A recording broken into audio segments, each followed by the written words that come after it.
Movie का title KGF क्यों है? इतनी कंट्रोवर्सीज क्यों हुई केजीएफ को लेकर?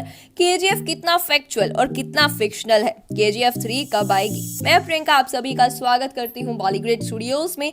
यश का नाम कौन नहीं जानता आजकल? जी हाँ, हम बात कर रहे हैं सैंडलवुड सुपरस्टार यश की। यश ने केजीएफ फ्रेंचाइजी में काम कर ये सैंडलवुड इंडस्ट्री को एक नए मुकाम पे पहुंचा दिया है।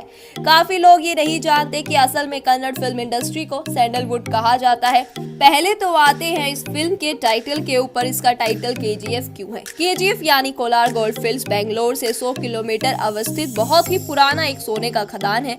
ये खदान दुनिया का दूसरा सबसे गहरा खदान है और ये 121 साल से ऑपरेट हो रहा है। यानी कि सोने की खदान अंग्रेजों के वक्त से है। अगर किसी हिस्ट्री के स्टूडेंट से पूछोगे कि गोल्ड रश क्या है तो वो आराम से बोल देगा केजीएफ भी उसी गोल्ड रश का समय है। केजीएफ फिल्म की सेटिंग इसी कोलार गोल्ड फील्ड्स में है और इस फिल्म का प्लॉट जो है वो हिंदुस्तान के इतिहास से काफी गहरा ताल्लुकात रखता है। हालांकि फिल्म के निर्माता प्रशांत नील ने इस बात से साफ इनकार किया और ये कहा है कि केजीएफ प्योरली फिक्शनल एक फिल्म है। तो ऐसी क्या बात थी जो बहुत से दर्शकों को ये लगा कि ये किसी की जीवनी या किसी सच्ची घटना को दिखाया गया है? असल में काफी सारे लोगों को ये लगता है कि केजीएफ की कहानी जो वो है वो थंगम से जुड़ी हुई है। और कौन है ये थंगम? थंगम एक क्रिमिनल हुआ करता था जिसे कोलार गोल्ड फील्ड पुलिस ने दिसंबर 27, 1997 में एक एनकाउंटर में मार दिया था। हम सबको स्मगलर वीरप्पन के बारे में मालूम है। लोगों का ये मानना है कि वीरप्पन के बाद ये थंगम वो दूसरा आदमी था जिन्होंने इतना साहस दिखाया था। उनके 1997 में एनकाउंटर होने से पहले उनके ऊपर 42 केस दर्ज थे। थंगम के ऊपर शूट एट साइट का ऑर्डर था क्योंकि उसने पुलिस के नाक के नीचे से चोरी कर ली और वो कुछ नहीं कर पाए। जब उसे पुलिस ने कुपम में जो आंध्र प्रदेश के चित्तौड़ जिले में है वहां मारा गिराया तो उसकी उम्र सिर्फ 25 साल थी।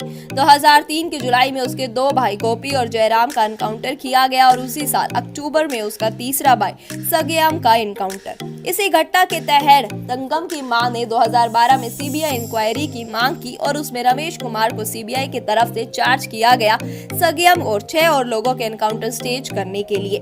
थंगम की मां आज भी जिंदा है और केजीएफ 2 की शूटिंग के दौरान उन्होंने कोर्ट में पिटीशन फाइल की थी उन्हें फिल्म की शूटिंग में रहने दिया जाए, क्योंकि उन्हें ये लगा था कि उनके बेटे को केजीएफ के फर्स्ट पार्ट में बुरी तरह दिखाया गया, क्योंकि वीरप्पन की तरह थंगम भी एक रॉबिन हुड किस्म का आदमी था। इसीलिए फिल्म को लेकर इतनी कंट्रोवर्सीज हुई और दर्शकों को फिल्म में यश का किरदार रॉकी में थंगम नजर आया। थंगम की कहानी बड़े पर्दे पर काफी मशहूर नहीं है, शायद इसलिए सिमिलरिटीज देखकर दर्शकों को लगा कि रॉकी के किरदार को असल में थंगम को इम्प्रोवाइज करके बनाया गया। और अभी सब केजीएफ 3 के इंतजार में बैठे हैं, लेकिन प्रशांत नील ने एक पत्रिका में कहा है कि उनका अभी केजीएफ 3 बनाने का कोई इंटेंशन नहीं है। लेकिन उन्होंने ये भी कहा है कि एक ऑनलाइन इंटरव्यू में अगर केजीएफ फ्रेंचाइजी को ये स्टोरी आगे बढ़ानी होगी तो स्टोरी में शायद कुछ कॉम्प्रोमाइजेशन होगी। तो दोस्तों शायद बहुत जल्द हम केजीएफ का पार्ट 3 भी देख सकते हैं, लेकिन एक नए अवतार में। फिल्म इंडस्ट्री के सारी खबरें और साउथ की ऐसी ही दमदार मूवीज के बारे में जानने के लिए जुड़े रहिए बॉलीग्रेड स्टूडियोज के साथ। स्क्रिप्ट रिटन बाय दिया मुखर्जी।